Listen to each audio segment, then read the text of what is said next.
De volta, e para finalizarmos o tema visto, para finalizarmos a entrada do estrangeiro no território nacional, vamos estudar os artigos 20 e 21 do Estatuto do Estrangeiro, tá? O mais importante do artigo 20 está no parágrafo único, tá? E o artigo 21 também é importante, ou seja, ambos podem ser cobrados em um concurso público. Vejam o texto do Estatuto do Estrangeiro. Pela concessão de visto, cobrar-se-ão emolumentos consulares, ressalvados. Inciso 1º, os regulados por acordos que concedam gratuidade. Inciso 2º, os vistos de cortesia, oficial ou diplomático. Lógico, né? Não faz sentido cobrar a concessão do visto de cortesia, oficial ou diplomático. Inciso 3º, os vistos de trânsito temporário ou de turista, se concedidos a titulares de passaporte diplomático ou de serviço, tá? Então, o que eu preciso observar aqui em termos práticos? Existe uma enumeração, uma exceção da não cobrança de emolumentos consulares, tá? Mas, em regra, o examinador não vai prestar atenção nos incisos do artigo 20. A tendência dele é prestar atenção no parágrafo único, tá? Por quê? Vejam atentamente a redação do parágrafo único. A validade para a utilização de qualquer dos vistos, vou repetir, a validade para a utilização de qualquer dos vistos é de 90 dias, contados da data de sua concessão, podendo ser prorrogada pela autoridade consular uma só vez, por igual prazo, cobrando-se os emolumentos devidos, aplicando-se essa exigência somente a cidadãos de países onde seja verificada a limitação recíproca. Grifem, aplicando-se esta exigência somente a cidadãos de países onde seja verificada a limitação recíproca, tá? Porque estamos diante de uma questão importante. Primeira coisa, eu não estou falando do prazo do visto em si. Nós já estudamos os prazos em termos práticos, tá? Eu estou falando do prazo para a utilização do visto, ou seja, o prazo para o estrangeiro entrar no território nacional. Esse prazo é de 90 dias, podendo ser prorrogado por mais 90, ou seja, 180 dias. Só que um detalhe, isso aqui, disposto no parágrafo único, não é a regra, pelo contrário, é a exceção. Na maioria dos casos, tá, o Brasil não vai aplicar a regra do parágrafo único. Só vai aplicar a regra do parágrafo único quando um outro país aplicar o mesmo tipo de regra com relação ao brasileiro que deseja entrar naquele respectivo país. A redação do parágrafo único, que foi fruto aí da Lei 12.134 de 2009, tá?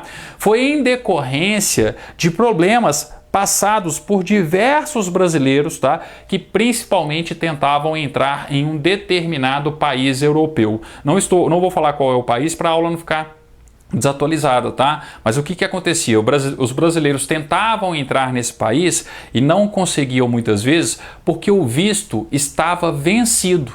O país concedia o visto aqui no Brasil, né? O turista brasileiro ia lá na respectiva embaixada, no respectivo consulado, obtinha o visto, tá? Só que não era informado que o visto tinha esse prazo de validade de 90 dias. Ou se era, né? Não lembrava da informação, enfim, e deixava o prazo vencer. Chegava lá no país de destino, no país que ele desejava visitar, o que acontecia? A entrada dele era proibida e por conta disso ele não conseguia prosseguir viagem, tá? Então, em virtude de inúmeras situações, de inúmeros casos que foram criados por esse tipo de regra existente em outros países, tá? E notadamente nesse país europeu, o Brasil, numa forma de retaliação, inseriu a regra prevista no parágrafo único. A validade para utilização de qualquer dos vistos é de 90 dias. Então, para esse determinado estrangeiro entrar no território nacional,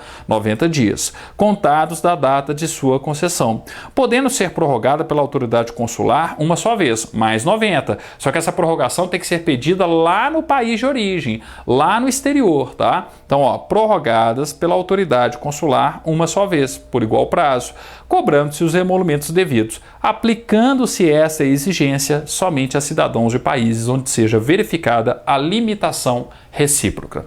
Ou seja, se um país institui essa mesma limitação para um brasileiro que deseja visitar aquele país, o Brasil vai fazer o mesmo com relação ao estrangeiro daquele país que deseja visitar o território brasileiro, tá? Então perceba que a regra do parágrafo único não é para todos os estrangeiros, é para situações específicas, tá? O concurso não vai cobrar de vocês qual é a situação específica em si, vai colocar uma situação fictícia, tá? E aí vocês têm que observar essa regra prevista no parágrafo único, tá? Bem, artigo 20, parágrafo único, importante. Mas importante mesmo é o artigo 21. Para mim, o 21 tem mais chance de cobrança do que o parágrafo único do artigo 20. Ah, e os estrangeiros que são nossos vizinhos, né? Ah, os argentinos, os uruguaios, os bolivianos, tá? Enfim, e aqueles originários dos nossos vizinhos? Como que é o tratamento para concessão do visto? Ah, eu tenho um cidadão argentino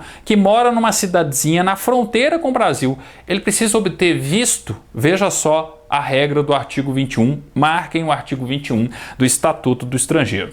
Ao natural de país limítrofe, domiciliado em cidade contígua ao território nacional, então tem a fronteira brasileira, uma cidade brasileira, e logo em seguida passou a fronteira, tem uma cidade argentina, tem uma cidade uruguaia, tem uma cidade colombiana, por exemplo, tá? Então, ó, ao natural de país limítrofe, domiciliado em cidade contígua ao território nacional, respeitados os interesses da segurança nacional, poder-se-á, grifem, poder-se-á permitir a entrada dos municípios fronteiriços a seu respectivo país, desde que apresente prova de identidade. Ou seja, basta mostrar a identidade. Então, por exemplo, um argentino que mora em uma cidade limítrofe com o Brasil, na fronteira do Brasil, tá?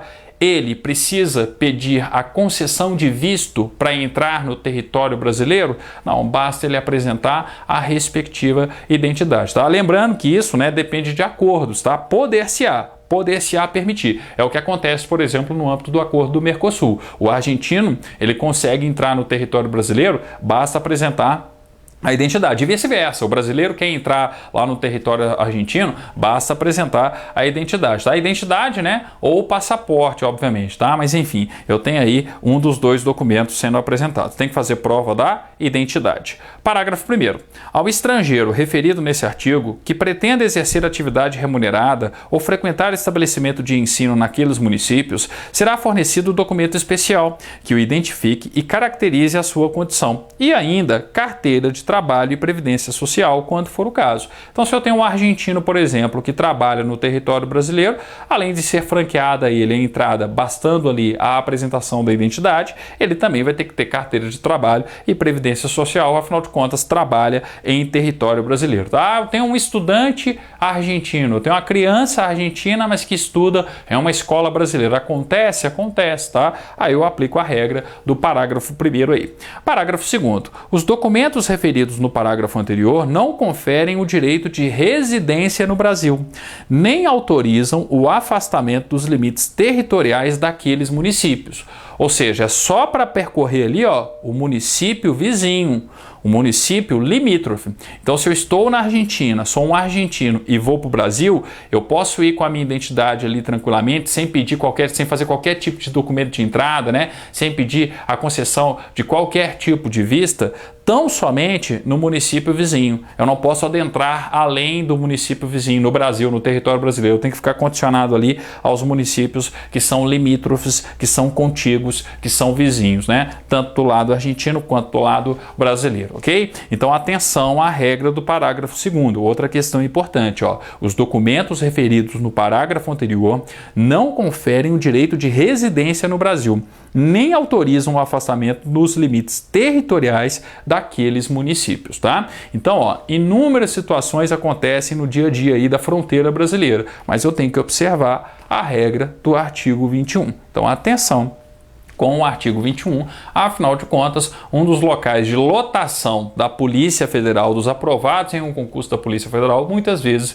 é numa região de fronteira. Então, atenção com o artigo 21 do Estatuto do Estrangeiro, ok? Com isso, a gente finaliza o tema visto, o tema da entrada do estrangeiro no território nacional. No nosso próximo encontro, né, nós vamos falar do capítulo 2, né, falando não da concessão do visto para a entrada, né? Falei que a gente finaliza o tema da entrada, na verdade, da concessão do visto para a entrada, tá? A gente finalizou a concessão do visto para a entrada. Porque no nosso próximo vídeo, o nosso objetivo vai ser justamente o capítulo 2, que fala da entrada, mas a entrada aí efetiva do estrangeiro, questões mais procedimentais quanto à entrada do estrangeiro no nosso território, ok? Obrigado, até o nosso próximo encontro, então, tratando já do artigo 22 do Estatuto do Estrangeiro.